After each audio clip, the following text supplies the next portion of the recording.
जय हिंद साथियों। आज की जो हमारी वीडियो होने वाली आईटीआई फर्स्ट ईयर के जितने भी छात्र इंजीनियरिंग ड्राइंग का एग्जाम देने जा रहे हैं उनके लिए काफ़ी इंपॉर्टेंट होने वाली है। तो सभी लोग वीडियो को बिल्कुल कंप्लीट देखिएगा। पूरी जानकारी आपको देने वाले हैं स्टेप बाय स्टेप। तो पहला क्वेश्चन आपके सामने जिसमें यहाँ पर पूछा जा रहा है कि साधारण ड्राइंग के कार्यों में आमतौर पर किस ग्रेड की पेंसिल का प्रयोग नहीं किया जाता है। तो जो प्रयोग नहीं किया जाता है, मैंने पहले वीडियो में भी आपको जानकारी दिया था। उसमें जो पूछा गया था प्रयोग किया जाता है और इसमें पूछा जा रहा है कि प्रयोग नहीं किया जाता है। तो जो एच ग्रेड का पेंसिल होता है ये बिल्कुल प्रयोग नहीं किया जाता है, इसको ध्यान रखिएगा। और जो प्रयोग किया जाता है वो यहाँ पर 6H का और HB का और 2H का प्रयोग किया जाता है। तो ऑप्शन नंबर जो यहाँ पर ए आपको देखने को मिल रहा है ये बिल्कुल करेक्ट आंसर हो जाता है।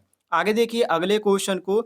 अगला क्वेश्चन आपके सामने जिसमें पूछा जा रहा है कि ड्राइंग पेंसिल का क्रॉस सेक्शन किस आकार का होता है। ए ऑप्शन समअष्टभुजाकार, बी ऑप्शन वर्गाकार, सी ऑप्शन गोल और डी ऑप्शन है त्रिभुजाकार। तो ध्यान रखिएगा ये जो होता है समअष्टभुजाकार होता है और ऑप्शन में आपको देखने को मिल जाता है ऑप्शन नंबर ए। कौन सी पेंसिल की बात करें तो ड्राइंग पेंसिल का जो क्रॉस सेक्शन जो होता है उसका यहाँ पर आकार पूछा जा रहा है। तो ये आपका जो होता है समअष्टभुजाकार होता है, ध्यान रखिएगा।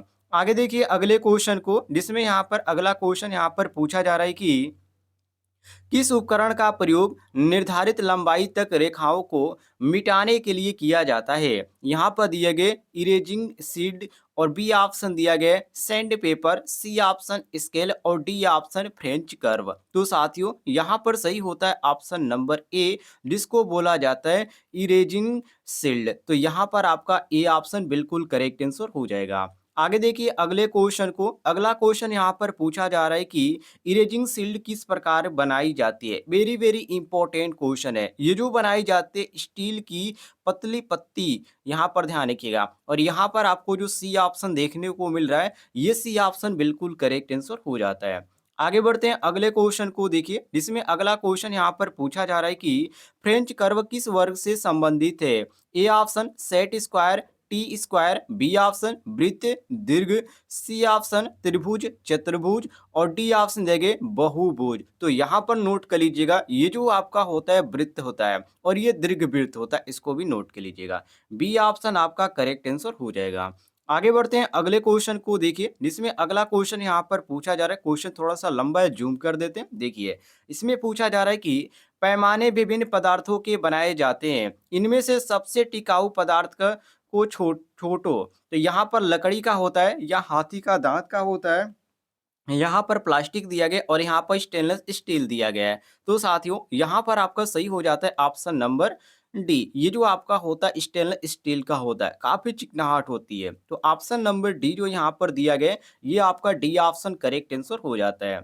आगे बढ़ते हैं अगले क्वेश्चन को देखिए। इसमें पूछा जा रहा है कि इंजीनियरिंग ड्राइंग में किस प्रकार के स्केल अधिक प्रयोग में लाए जाते हैं। ए ऑप्शन त्रिकोणीय cross section, B option flat cross section और यहाँ पर सी ऑप्शन दिया गया पतले फ्लैट क्रॉस सेक्शन व ढलवा किनारे। तो साथियों यहाँ पर आपका जो सही हो जाता है ऑप्शन नंबर सी पतले फ्लैट क्रॉस सेक्शन और ढलवा किनारे, ध्यान रखिएगा ये आपका सी ऑप्शन सही हो जाएगा। अगले क्वेश्चन की ओर बढ़ते हैं। अगला क्वेश्चन यहाँ पर पूछा जा रहा है कि ड्राइंग में किस लंबाई के स्केल अधिक प्रयोग में लाए जाते हैं। वेरी वेरी इंपॉर्टेंट क्वेश्चन है। तो देखिए लंबाई की बात करें तो इसमें जो आपको ज्यादातर देखने को मिलेंगे 150 mm से आपको 300 mm तक ही देखने को मिलेंगे। और यहाँ पर आपको 150 और 300 यहाँ पर ए व बी दिया गया। तो यहाँ पर आपको डी ऑप्शन देखने को मिल रहा है ए व बी दोनों। तो हम यहाँ पर डी ऑप्शन बिल्कुल करेक्ट आंसर मारेंगे। अगले क्वेश्चन की ओर बढ़ते हैं। अगला क्वेश्चन यहाँ पर पूछा जा रहा है कि 120 mm तक व्यास के वृत्त खींचने के लिए इस ड्राइंग उपकरण का प्रयोग किया जाता है। मतलब कि किस ड्राइंग उपकरण का उपयोग किया जाता है। बड़ी कंपास का या बो कंपास का या बड़ी डिवाइडर का या बो डिवाइडर का। तो इसमें आपका सही हो जाता है साथियों ऑप्शन नंबर ए। इसमें जो प्रयोग किया जाता है बड़ी कंपास का प्रयोग किया जाता है। ये ऑप्शन आपका बिल्कुल करेक्ट आंसर हो जाएगा। आगे बढ़ते हैं अगले क्वेश्चन को देखिए जिसमें पूछा जा रहा है कि इंजीनियरिंग ड्राइंग में इस प्रकार की ड्राइंग शीट प्रयोग में लाई जाती है। मतलब किस प्रकार की ड्राइंग शीट प्रयोग में लाई जाती है। हैंडमेड पेपर या मिल मेड पेपर या दोनों में से कोई नहीं। तो साथियों यहाँ पर आपका सही होता है ऑप्शन नंबर बी और यहाँ पर आपका बी ऑप्शन सही हो जाएगा, मिल मेड पेपर। ध्यान रखिएगा, वेरी वेरी इंपॉर्टेंट क्वेश्चन है। आगे देखते हैं अगले क्वेश्चन को, जिसमें पूछा जा रहा है कि निम्न नामित ड्राइंग शीट में किस ड्राइंग शीट का क्षेत्रफल 1 वर्ग मीटर होता है, A2 का या AO का या A1 का। तो इसमें जो होता है साथियों, ए जो आपका दिया गया A2, ये आपका बिल्कुल करेक्ट आंसर हो जाता है। इसका जो क्षेत्रफल और जो वर्ग होता है वो ध्यान रखिएगा, ये आपका जो होता है साथियों, ये क्षेत्रफल और इसका जो सीट होता है उसका क्षेत्रफल और वर्ग मीटर होता है। तो ये आपका A2 बिल्कुल करेक्ट आंसर हो जाएगा।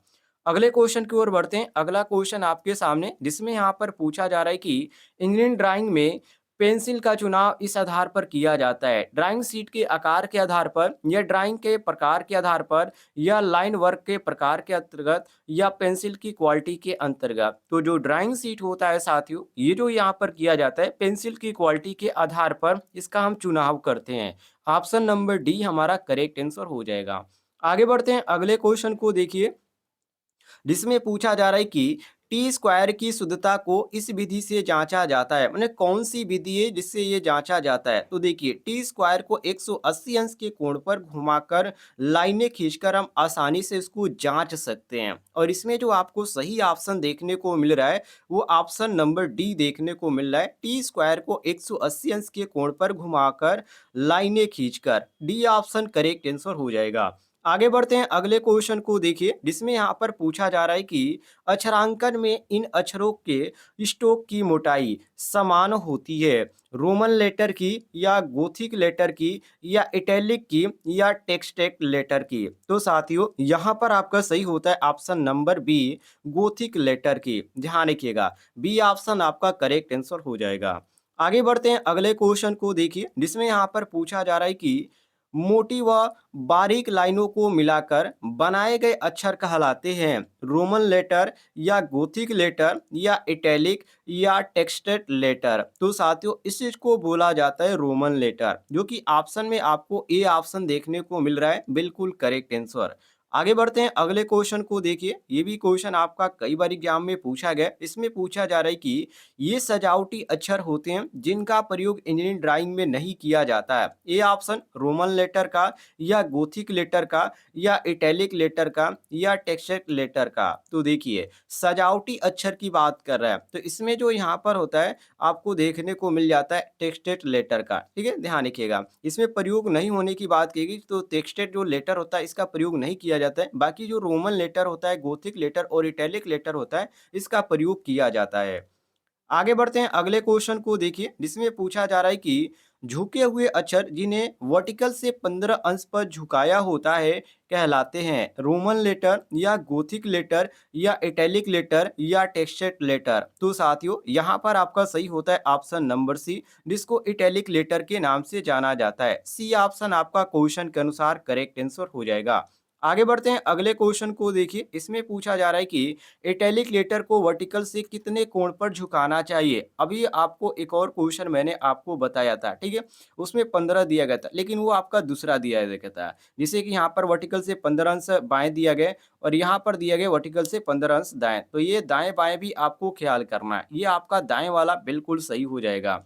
आगे बढ़ते हैं अगले क्वेश्चन को देखिए, इसमें पूछा जा रहा है कि इंजीनियरिंग ड्राइंग में किन अक्षरों का प्रयोग किया जाता है, बड़े अक्षर का या छोटे अक्षर का या उपयुक्त में से कोई नहीं। यहाँ पर दिया गया या उपयुक्त दोनों। तो देखिए, जो इंजीनियरिंग ड्राइंग होता है साथियों, इसमें जिस अक्षर का प्रयोग किया जाता है वो बड़े अक्षर होते हैं। ऑप्शन नंबर ए जो यहाँ पर दिया गया ये बिल्कुल करेक्ट आंसर दिया गया है। अगला क्वेश्चन आपके सामने, जिसमें यहाँ पर पूछा जा रहा है कि दो शब्दों के बीच में आमतौर पर इतना अंतर रखा जाता है। ए ऑप्शन अक्षरों की चौड़ाई के समान, बी ऑप्शन अक्षरों की ऊंचाई के समान, सी ऑप्शन उपयुक्त में कोई भी और डी ऑप्शन देंगे ए व बी दोनों। तो साथियों यहाँ पर आपका सही हो जाता है ऑप्शन नंबर बी, बिल्कुल करेक्ट आंसर। कल की डेट में मैंने क्वेश्चन नंबर 1 से आपको 20 तक जानकारी दिया था। यदि आपने वो वीडियो नहीं देखा है तो इस वीडियो के डिस्क्रिप्शन बॉक्स में लिंक दिया गया है, वहां से आप उस वीडियो को भी देख सकते हैं। उसमें भी आपको काफी इंपॉर्टेंट क्वेश्चन बताए गए हैं। यदि आपको कोई भी जानकारी चाहिए क्वेश्चन से रिलेटेड तो आप लोग कमेंट बॉक्स में पूछ लीजिएगा, आपको जानकारी मिल जाएगी।